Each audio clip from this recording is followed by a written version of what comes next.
પણ મને એક પણ દિવસ એવું નથી કોઈ પ્રમુખનો ફોન આવ્યો કે મહામંત્રી કે પ્રભારી અર્જુન ચૌધરી કઠપુતળી જેવો. હા, આ પહોંચાડજો વાત. અર્જુન ચૌધરી એટલે કઠપુતળી, જેટલું નતા એટલું કામ કરવાવાળો. જિલ્લાના ટીમની એની જવાબદારી છે કે મને મોકલવું છે કે આ સીટ નબળી છે, આ જિલ્લા સીટ છે કે આ વિસ્તાર નબળો, ત્યાં મને મોકલવું જોઈએ. આ બધા ઘણા બધા અને ઉમેદવારો તો આપી દીધો, વાંધો ને ભાજપ અને જીતાડવા માટે કોઈ નીકળ્યો છે, જિલ્લા પ્રમુખ નીકળ્યા છે કોઈ દિવસ?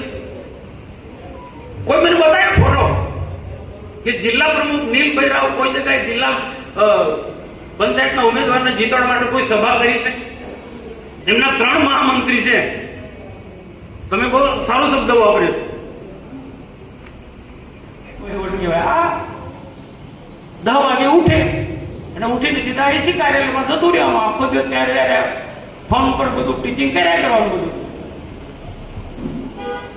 ને કોઈ મહત્વના નિર્ણય લેવા હોય તો અમને તો પૂછો, અમને પૂછો. આ લોકોની સામે કોણ લડે છે? આ ગુંડા લોકોની સામે, ધૃષ્ટરાષ્ટ્ર એટલે કે કૌરવોની સામે કોણ લડે છે? બાકીનું પછી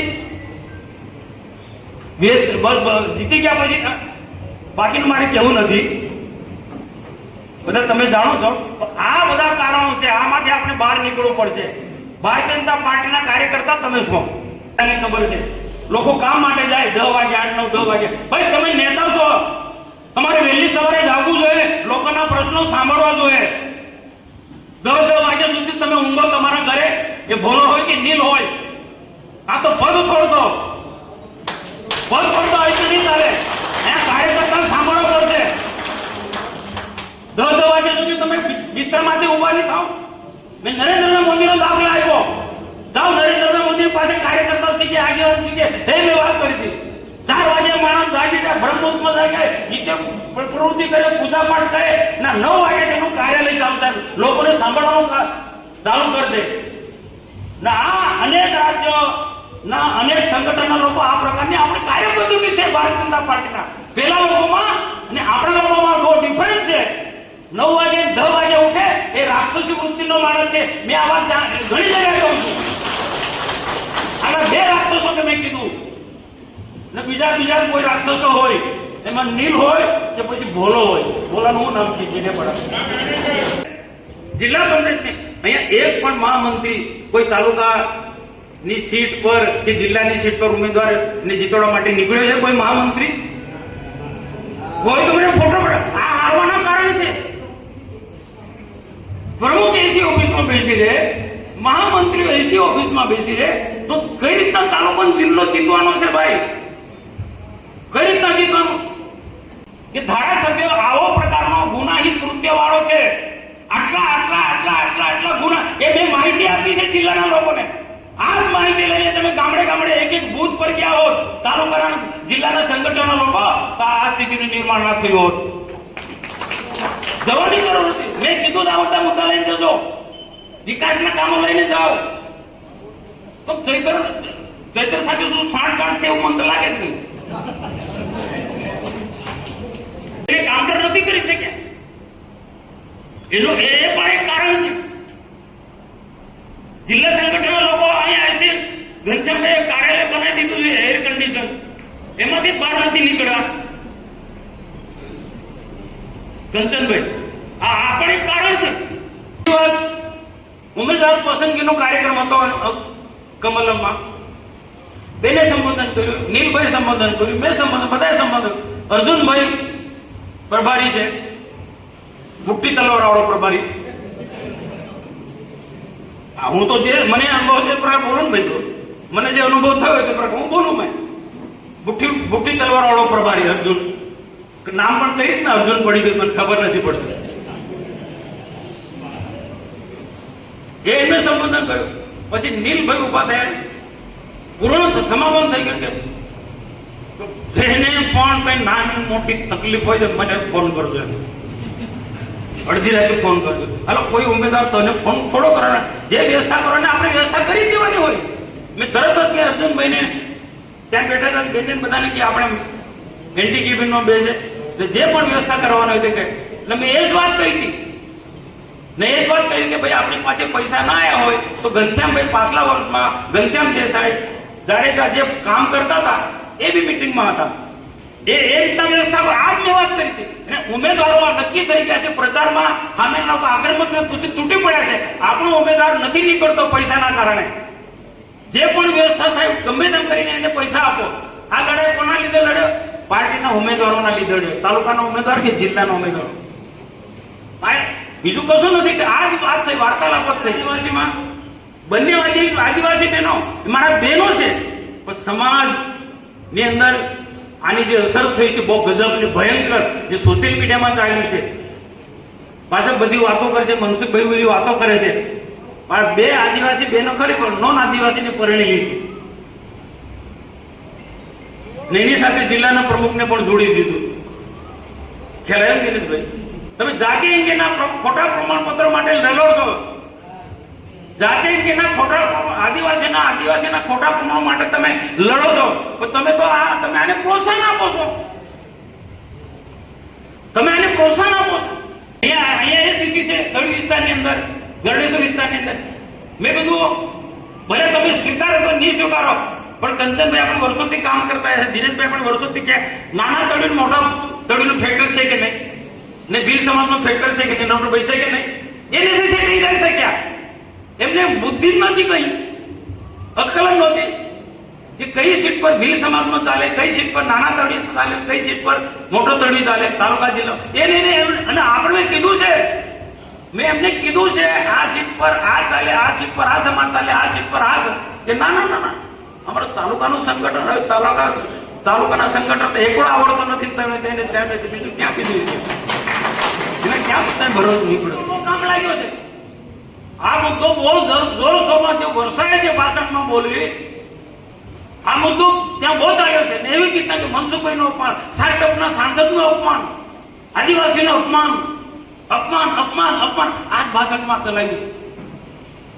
સોશિયલ મીડિયામાં આખું જે મૂક્યો છે મુદ્દો, આ બધા મુદ્દાને જિલ્લાએ કાઉન્ટર કરવા જોઈએ, એ કાઉન્ટર નથી કર્યા. જિલ્લાએ જે કાઉન્ટર કરવા જોઈએ એ નથી કર્યા.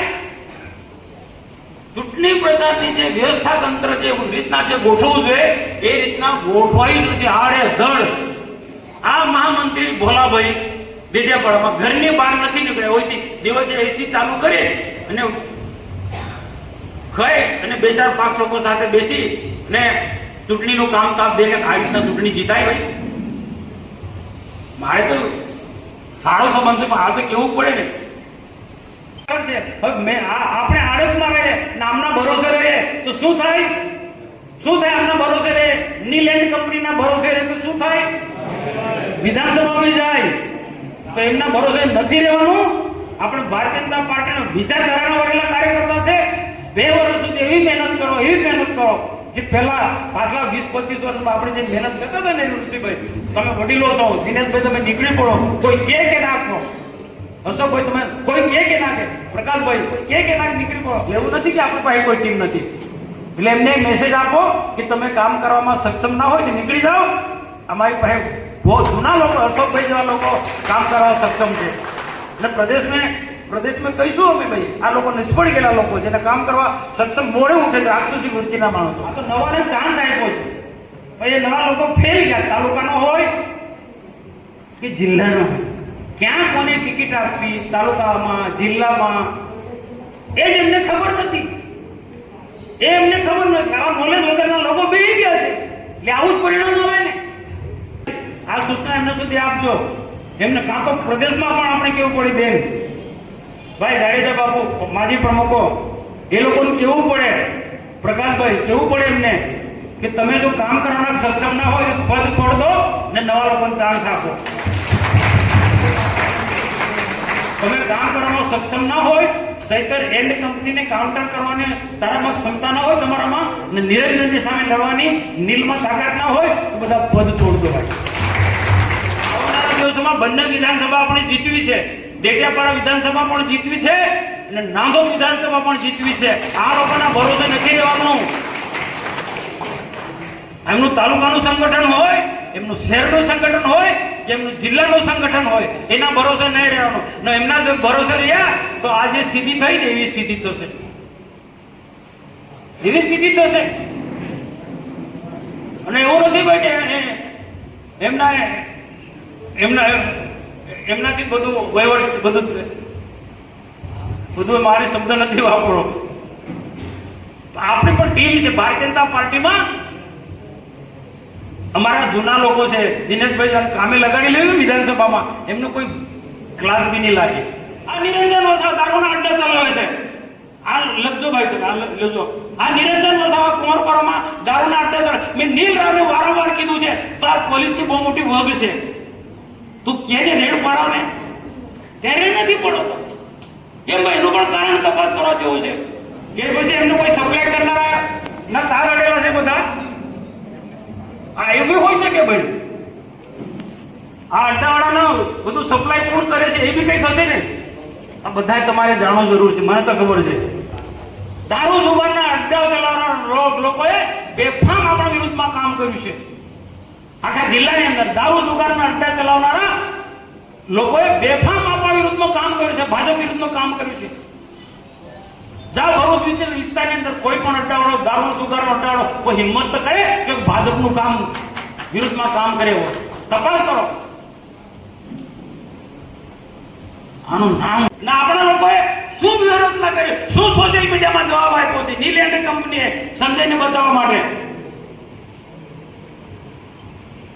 ખોટો પ્રચાર, અપપ્રચાર, વર્ષા જેવાના જે ભાષણો એ ચલાવ્યા, એને કાઉન્ટર જિલ્લાએ કરવું જોઈએ. સોશિયલ મીડિયામાં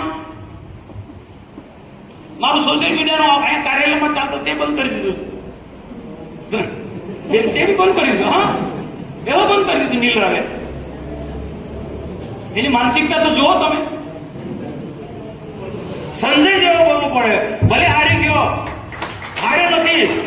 સંજય એટલે સંજય તાકાત વાળો માણસ છે, એને હરાવવામાં આવ્યો છે. પણ એને આખી અભિમન્યુ જેવી દશા થઈ. એને આખા પેલા કોરવો તૂટી પડ્યા, આખા કોરવો તૂટી પડ્યા. પેલા પાંડવો કેટલાક જોતા રહ્યા, નીલ જેવા પાંડવો જોતા રહ્યા. અરે બોલો, એસી ઘરમાંથી નીકળ્યા નથી. એને જીતવા માટે નીકળવું તો હતું ભાઈ, સંજયને જીતવા માટે. વિધાનસભામાં હારી ગયું, હવે પછી લડશે તે ક્યાંક દશા થવાની. કોણ નીકળવાનું તારા માટે? બાપુ હું ખોટું કહું છું? તમે 80 ઘરની અંદર નીકળતા નથી. તમારો સમય આવશે ત્યારે તમને કોણ જીતવા માટે નીકળવાનું છે? આ નીકળવાનો છે સંજય. હું શંકરભાઈને અભિનંદન આપું છું, એટલો લડ્યો છે સંજયની હાથે. અને જે વ્યૂહરચના કરી છે તમે સોશિયલ મીડિયામાં તમે જુઓ, મારાથી બોલાય. આમ તો ઘણા બધા મુદ્દા છે, પણ બાકીનું બધા લોકોએ કીધું, તમારા સૂત્રોને તમે કીધા છે, બધું ધ્યાનમાં રાખીશું. આ મીટિંગ એમને નીચે પાડવા માટે કે એમને ખોટી રીતના ચિતરવા માટે મીટિંગ નથી. જે સત્ય વાત છે તમને વાકેફ કર્યા છે અને જિલ્લામાં આ ખોટા લોકો ઘૂસી ગયા છે. જુઠ્ઠું બોલી ને ખોટો અપપ્રચાર કરીને આજે ઘૂસી ગયા છે. એ લોકોને ભવિષ્યમાં આના કરતા વધુ હાવી ના થાય. આવનારી વિધાનસભા 2 વર્ષમાં આ સભા 2 વર્ષ કેમ કરી નીકળી જશે કોઈ ખબર નથી. તાલુકા પંચાયત ભલે એમનો બન્યો હોય તો બધી જગ્યાએ, જિલ્લા પંચાયત ભલે એમની બની હશે, પણ કોઈ ચિંતા કરવાની જરૂર. અમે બેઠા છીએ, અમે બેન બેઠા છીએ. જિલ્લાની મીટિંગમાં પહોંચી વળીશું.